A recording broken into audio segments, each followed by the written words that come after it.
Happy Tuesday and welcome back to Post Sports Live. I'm your host, Jonathan Forsythe, and joining us in the Post TV studios are old-timer veteran, LeVar Arrington. That's what I am. Sitting next to a Post Sports Live rookie, Brandon Parker. Welcome to the show. Thank you. Thanks for joining us. And Adam Kilgore, an occasional guest and Nationals beat writer. Special guest star, I like to say, yeah. always a pleasure to have Adam on the show. Thanks, guys, for joining us. Happy Tuesday. Lots to get into today, guys, on the show. We're going to start off with the Capitals. Season's over. First time they missed the playoffs in, 7 years? We're going to talk about the cumulative effect of what a possible coaching change could have on the players, a core group of players, which seems like they're going to be around still, and that this team's going to be built around and all. Ask LeVar, you've had some experience in that regard, playing for a lot of different defensive coordinators in your era in the NFL. We'll talk about the Nationals and get Adam's take on why the heck they can't beat Atlanta and whether or not they can win the division if that trend continues.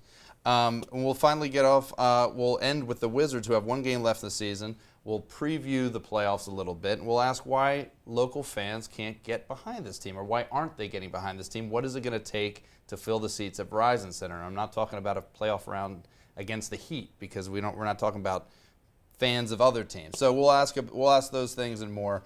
Let's start off with the Caps, LeVar, and I want to ask you. Last week we talked about whether or not McPhee or Oates deserve the bulk of the blame for missing the playoffs. It's now official. They have missed the postseason. They finished 9th in the Eastern Conference, 3 points out of the final playoff spot. But and Oates and McPhee at this point seem on different pages. Well, they're on different pages, but at the same time, there's been no early acts from Leonsis. So my question is, assuming something happens, if Adam Oates is not retained for the final year of his contract, what is that cumulative effect, which would then be 4 coaches in 5 years for this organization with a core group of players? What does that have, that effect on an organization and the key players? There's a lot to that. There's the way the incoming coach looks at it. There's the way the players currently positioned looked at it, and there's a way the front office looks at it. Obviously, you feel as though the coaches in the past, for one reason or another, are failing to be able to get the most out of these players. With each and every coach that comes and goes, that coach that comes in is now looking at it as, do I want to use this same group of guys that continue to fail? Because if these other guys before me have failed, then that means I stand a very strong chance of failing. I had 5 coordinators in 5 years. I had a different defensive coordinator every single year, from Ray Rhodes to Kurt Schottenheimer to Marvin Lewis to George Edwards to Greg Williams. Right. Every single year it's something new. Every single year the team is failing. So now you're going to, I call it professional roulette. Put that bullet in the barrel, you spin it every single time you change a coach, pull the trigger. Every single time you change it, pull the trigger. Because at some point in time, that barrel is going to be loaded with that bullet, and somebody's going to get popped. I happened to get it when Joe Gibbs came. Now, that team had failed for so long, they ended up making it to the playoffs. But you got to understand, as a player, core group of guys, I don't think it really matters anymore at this point. You have not achieved at a high enough level where any of you are really safe, including Ovechkin. I think you have to look at the total whole of how this pans out and understand that when a team does not achieve to the level or the standard that has been placed in front of them, and it's been on the coaches to make that happen for all those years, and no one has been able to crack the code, now we're looking at the players. And as a coach, I'm looking at the players. As a GM, I'm looking at the players because maybe they've maxed out on what their true potential is. Adam, he mentioned Ovechkin, and I want to follow up on that. One of the things that he said, he was actually pretty critical of the team itself and has been supportive of Oates in the wake of this season. He's saying the team needs to accept blame as a group of players. That seems like he's filling into that sort of leadership role, and that's what a captain should say. Are you surprised by that, and what are your thoughts? I don't seem surprised by it. That seems like the kind of thing that you kind of have to say almost. And I think he's pretty aware of his position on the team and his position in the NHL and sort of what the fallout would be if he said something different. If he said, like, well, it wasn't me. I think he's smart enough to realize that he would just get, a lot of criticism rained on him just for that alone, and sort of feed into the sort of tumult that's going on anyway now. So I guess it's kind of what you have to say. I guess it's good that he said that. I don't know. It seems like changing so many coaches though. It's like so this team was the talent was tailored to a certain style when they're like Boudreaux. Right. The core of the team hasn't changed that much. Right. So it seems like the same group of players have been shoehorned into like 3 different styles. Right. So in that regard, I think you do need to sort of like if you aren't going to change the players, then it's important to hire a coach whose system sort of is tailored to what you've got. Or if a new GM or if they keep George McPhee or whoever's making the decision to hire the coach, there seems like there should be a more concerted effort to sort of match the coach's style with the player's abilities, which sort of seems lost to go from Hunter to Oates and just sort of keep changing styles while trying to fit these pegs in a different sort of like shape of a whole. So to that degree, I mean, I think we'd all agree that the most successful style that this team played under was under Boudreaux when they won the President's Cup, or President's Trophy, I should say. But like Mike Green was good then too. He's not the player he was. That's so true. It's hard to say. I guess it's not a perfect sort of comparison, but. But is there any way that they could bring in a coach who could then open it back up and have the high flying defense secondary and sort of go back to sort of scoring a lot of goals? I mean, is that something that a new coach could even do given their playoff lack of success? I mean, it'd be tough. I feel like, obviously they had that win now mentality. So it's a question of, do you give a coach those few years to build, that chemistry with the team, with the players that are already there? Because like Adam was saying, if you have personnel there and then you bring in a new coach every time, it's like, is he getting the players that fit what he wants to do? And again, are they going to be able to execute what he wants to do? So if you have a revolving door of coaches, it's just like there's no consistency there. And yeah, it's good that they make the playoffs, but are you more satisfied with, building a championship contender or just making to the playoffs and losing the first round every year? So, which some of the changes would indicate that they weren't satisfied with that, obviously, with the most recent coaching changes. One word answer, let's get out on this. Has the window of opportunity closed for this team, LeVar? There would have to be opportunity. I don't know that we've seen That's that more this, than one word. yeah, but I don't think you can. I don't think you can say yes or no because I don't know that there's definitively an opportunity. Have they shown that there's truly an opportunity for them to win the Stanley Cup? I would say no. So Making is the the playoffs window in the NHL is not insignificant. Yes, that is. Any team can How many make teams a run. the They've shown playoffs? 16. How many teams? 16. Out of how many? What, 30 or whatever? That's a lot. That's over half the teams. Okay. Brandon, I'll yes just or say- no? Has I'll the window of say- opportunity closed? I'll say no because I don't even know that they've shown that they have shown the opportunity to win the Stanley Cup. Okay. I'd say no too. Say no, it hasn't closed. Adam? Yes. Yeah. I mean, there's the playoffs, so it's obviously it's closed. Right. You can't win the cup if you're not in the playoffs. Right, well, not this year, but I mean big picture. But okay, I got you. You guys were way more than one word each. Understand my answer. No, as in there never was I an think it was, and the opportunity. window was never open. Right, yeah, Right. All right. the All window right. was never open. Yeah, you guys beat that down. All right, let's move on to the Nationals now. And we'll have more to talk about the Caps depending on what happens in the coming weeks after the season. And Adam, simple question here. There's been a lot of discussion lately with the 2 early series against the Braves and the Nationals' lack of ability to beat them. Why can't Washington beat Atlanta? I would say there's probably 2 ways to answer, and they're both pretty simple. The first is that the Braves are just really good. Yeah. So the games are never going to be, it's not a team that you just come in and trounce no matter how much talent you have. Number 2 is that I do think there's something to the fact that they have not had success against the Braves has sort of seeped into both teams' psyches.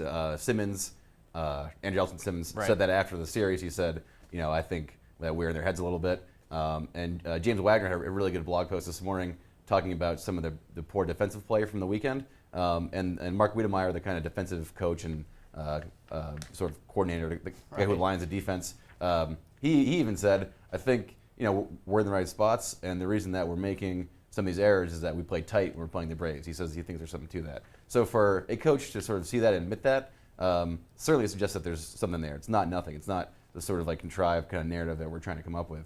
It is actually true. Like they play differently when they're playing the Braves, especially in key moments. I mean, a lot of these games, it's not like the Braves are running them out of the stadium. They did it on Sunday, but most of these games have been extra inning, 1-run kind of games where the Braves make the right play at the right time, and the Nationals don't make the play at a crucial time. So We're all about contrived narratives on this show. I know. Don't I ruin understand. that. No. I do, but can the Nationals win the NL East, continuing to get pummeled by the Braves? Last year they won 6 out of 6 and 13. This year they're 1-5.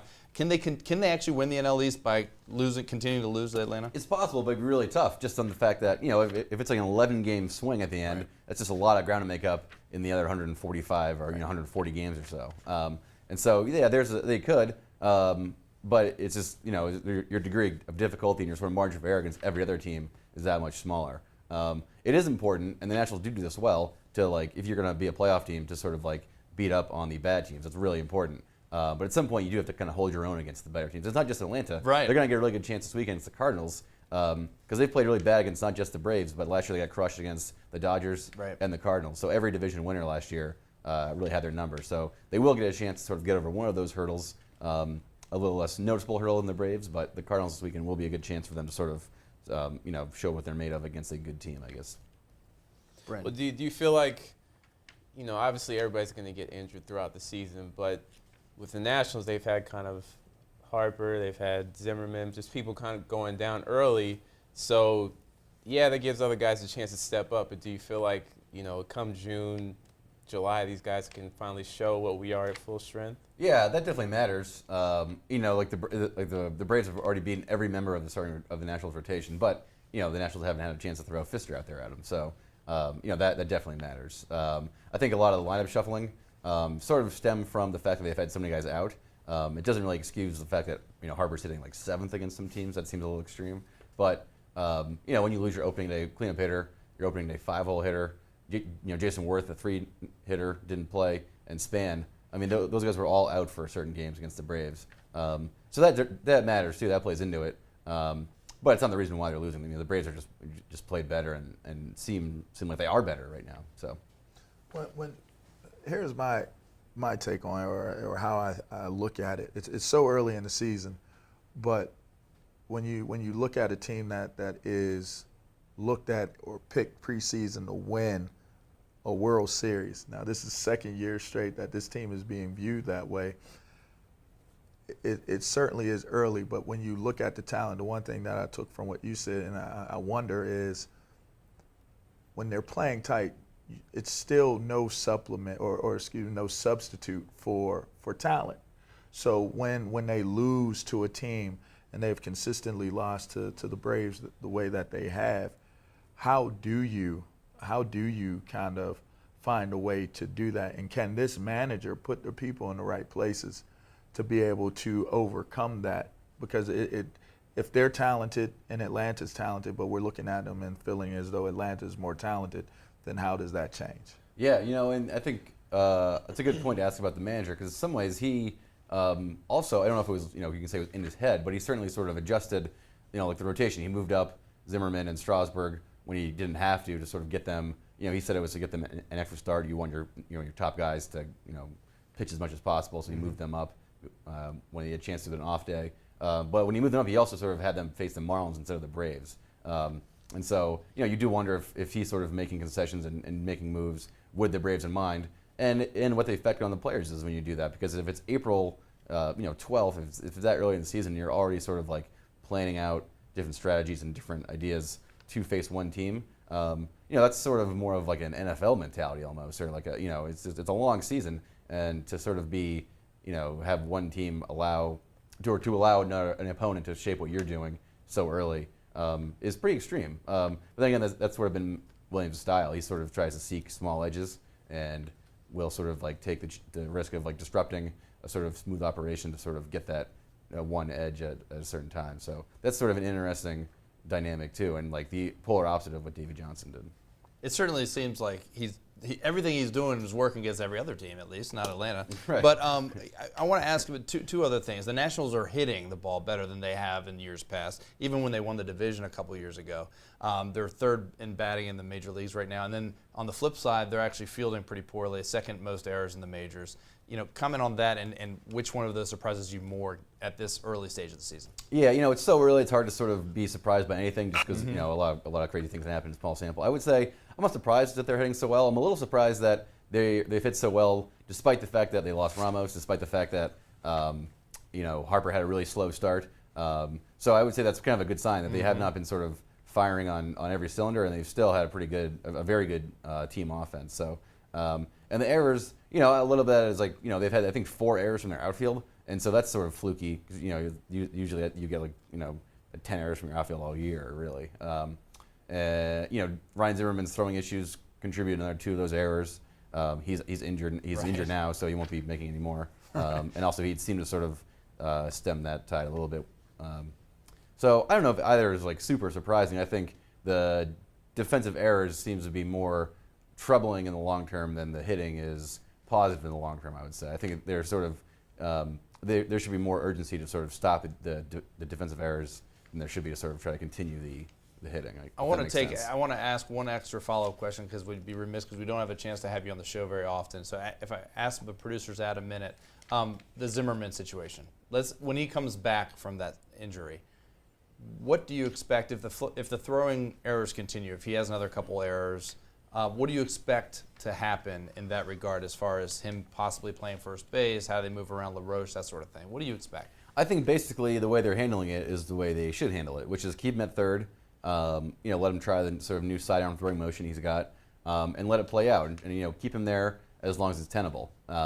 If he cannot get the ball across the diamond, then that sort of drastic situation would force a drastic change. Otherwise, I think you just sort of let it play out. If he's playable at third base, then your best lineup has LaRoche at first and Zimmerman at third, and Espinosa coming off the bench. That's sort of where your strongest team is. And it just forces, if you decide we have to move Ryan Zimmerman before he sort of forces you to do that, then you're sort of raising a lot of other issues and problems, and a lot of sort of contingencies, and you sort of have to like make a lot of pieces fit that you wouldn't otherwise. So I think the simplest and the best thing to do is just what they're doing, which is have him at third until they basically have no other choice. And do you think that's it might be painful? What happens if they don't have a choice? I couldn't. It's hard to say. He's done it before. Last year it seemed like he was going to be moved, and then he pulled it together, and that's sort of what it really helped them in their last month, and they were so good is that he was playing better at third and hitting like crazy. So his bat, you can't get that out of the lineup. Yeah, you got to figure out a way to keep it in. All right, let's move on, guys, to the Wizards. And Brandon, I want to ask you, our colleague Jason Reed, who's often on the show, wrote a column in Monday's paper, basically urging the fans of Washington to start paying attention to this team. They're on the bottom half of attendance. They're only slightly up from where they were last year when they had a much worse record and not anywhere near the playoffs. Why aren't people paying attention, Brandon? It's interesting because, it's been 6 years since they were in this position. Kind of reading comments, looking at what people say and talking to people, it seems like they just want the Wizards to prove that they belong in that conversation of being a contender. Because, the buildup of last week's game against Charlotte when they were jockeying for that playoff position, it was like no buzz. Like all the players were saying, oh, this is a playoff game. Nobody really seemed to care. But then the Wizards go out there and they lay an egg. They come out lethargic. They have to scramble back, and they make it a close game, but they lost. So it's kind of like feeding into that narrative, like same old Wizards. They hype it up, but they're not ready for that. So I think that's one factor, along with the fact, before you had a Gilbert Arenas who was a big character with the hibachi and 50-point games. Like John Wall's a very good player, but he doesn't draw that same type of attention to make the city and even the nation kind of pay attention. Because for as good as the Wizards were, or I said better they were this year, they were never on national TV. It's not really a buzz that can flow from the nation to the local part and say, okay, this is why you should pay attention to them. So, maybe if they make a little noise in the playoffs, that could change. But I think people need to see something before they do that. LeVar, why no? I think that's what it certainly comes down to, is that it's a city that's gotten used to its teams coming up short, and the best way to I gave the analogy. Would you be more excited if you knew you were getting $500,000 tomorrow, or if you woke up tomorrow and you found out you were receiving $500,000? I think we would all say you'd be happy both ways, but you'd be more excited if you woke up and you unexpectedly found out you were receiving $500,000. So, and I use that point to say this basketball team is not yet established being a contender. This basketball team should not be talked about in the same vein as a Miami Heat or Indiana Pacers. As a matter of fact, the Indiana Pacers shouldn't be talked about in the same vein as the Miami Heat. The only champion and the only contender is a champion in Miami and a contender in Indiana, if you ask me. Now, I don't want, as a Washington Wizard, to be placed in that category when I've done nothing to prove that that's where we belong. That's unnecessary stress, pressure, and expectation. So nobody expects anything. I think it's a good thing, to be honest with you. Fly under the radar. You have a golden opportunity to have people who expect absolutely nothing out of you. They looked at a weak East, like, oh, the East is weak. That's why these poor teams are able to make a move, and they cite the Wizards as one of those teams. They make it in, make some noise in the playoffs. And if you make some noise in the playoffs, I think you create that momentum and that attention, and you say, oh, they're for real. It's I interesting. don't think anybody acknowledges that this team is for real just yet. Over the last couple of years, the last year, we had the curse of high expectations that we talked about with the Nationals and the Redskins last year, and how they suffered underneath them, and the Caps to a lesser degree. Mm-hmm. And the Wizards are almost on the other side of that. They're very low expectations. Here they are in the playoffs, and hey, this is a team that you can get behind, you can root for, right, Adam? How come people aren't showing up? I mean, I think they're fun to watch. It's interesting that like every night in DC, you can turn on a basketball game and it'll probably be competitive, and you have a tremendous athlete like John Wall, and Beal has an elite skill, so they're a fun team to watch for sure. But it's almost like if you have in the NBA, especially this year in the Eastern Conference, if you have three top three picks in the past 5 years.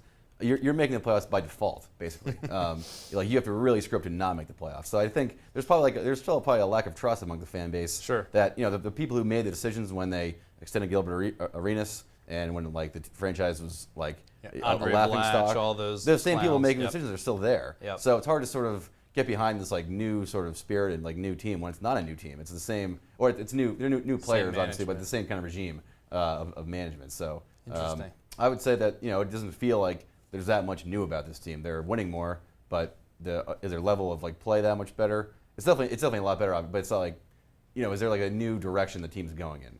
Probably not. They're just a little bit better, and their conference is terrible. Well, with that said, I want to ask you, Brandon, give me one player, not named John Wall, on the team that is going to be the most key to the Wizards' success in the postseason.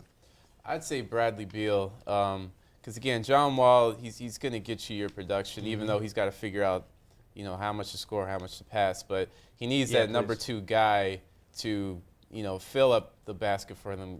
I can pass it to you, you're gonna hit the three when I need it. So, the thing is, neither of them have been in the playoffs before, right. So it will be a testing ground. And you want to say, give them some lenience, but I mean, those are the two cornerstone guys. So if they're gonna show it, it's got to be Wall and then plus Beal there. LeVar, who's your number one player? I'm going Marcin Gortat. I think he's brought a level of toughness and grit and just badassness, to this team, and they've needed that. And then you add Drew Gooden to that situation, you get Nene in the mix. I think the heart and soul of this team, in a lot of ways, is Marcin Gortat. I thought that was one of those moves where you scratched your head, you hoped that it would work, but you didn't know, and then he comes in and he's a difference maker on this team. I think that you got to look to him to be that guy, because in the East, we all know it's about what's going on down low first before it is what's going on with your guards. We got Beal, Gortat. Who's your pick? Nene. If he stays healthy, they're a different team on defense especially, and they sort of have, they have an identity with the way Nene and Gortat play off each other in the posts and the backcourt of obviously Wall and Beal. So if Nene is healthy and playing well, then I think that's the biggest sort of spectrum of difference, if he's out or playing well. Safe to assume, Brandon, that Nene's minutes are going to go way up once the postseason starts. Yeah, I mean, last night it went up against Miami. He played 25 minutes, looked really good against their B team. And the LeBron. And the front court is a place that the Wizards have a true advantage if they were to match up against the Raptors. Big bodies, Gortat, Nene. So if they play Miami, it doesn't matter. They're not going to win. But there's some matchups there that it could work with. If you guys are all wrong, it's Ariza. If he hits the threes like he's been hit, like he hit last night in a couple other games, he's the X factor. He was a that could 1A be. to me. He was a 1A for you. I knew you thought. I knew you were a Ariza guy. Was a 1A. All right. Well, with that, I want to thank Brandon, our PSL rookie, for joining us on the show. Hopefully, you'll be back sometime. Hopefully, we didn't ruin your Tuesday morning too much. Adam, thanks for your time, and as always for joining us. LeVar, thank you, I guess. Yeah, no Whatever. problem. Whatever, you'll be just here do what again, I hopefully. do. All right, well, thanks for joining us on Post Sports Live. We'll see you next Tuesday right here, same time, same place. Bye. No need to thank me. I thank you.